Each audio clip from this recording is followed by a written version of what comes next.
ಒಂದು ಊರಿನಲ್ಲಿ ಧನ್ವೀರ್ ಎಂಬ ಒಬ್ಬ ಯೋಗ್ಯ ವ್ಯಕ್ತಿ ಇದ್ದ. ಫೋಟೋಗ್ರಫಿ ಅಂದರೆ ಅವನಿಗೆ ಜೀವ. ಬಾಲ್ಯದಿಂದಲೇ ಕ್ಯಾಮೆರಾ ಹಿಡಿದು ಪ್ರಕೃತಿಯ ವೈಭವವನ್ನು ಸೆರೆಹಿಡಿಯುತ್ತಿದ್ದ. ಅವನು ಜನಪ್ರಿಯನಾಗಿದ್ದ.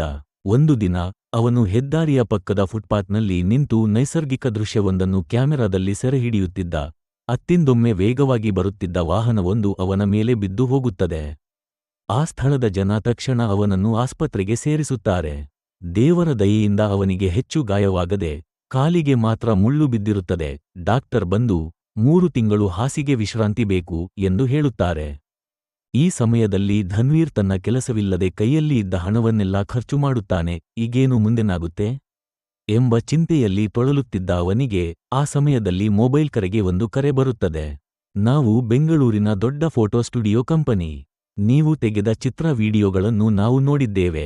ನೀವು ಬಹುಪಡೆ ತಂತ್ರಜ್ಞರಾಗಿದ್ದೀರಿ. ತಿಂಗಳಿಗೆ 1 ಲಕ್ಷ ರೂಪಾಯಿ ಸಂಬಳ ಕೊಡುತ್ತೇವೆ.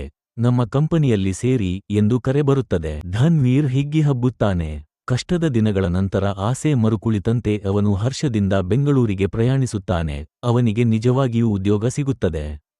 ಕೆಲವೇ ತಿಂಗಳಲ್ಲಿ ತನ್ನದೇ ಆದ ಫೋಟೋ ಸ್ಟುಡಿಯೋ ಆರಂಭಿಸುತ್ತಾನೆ.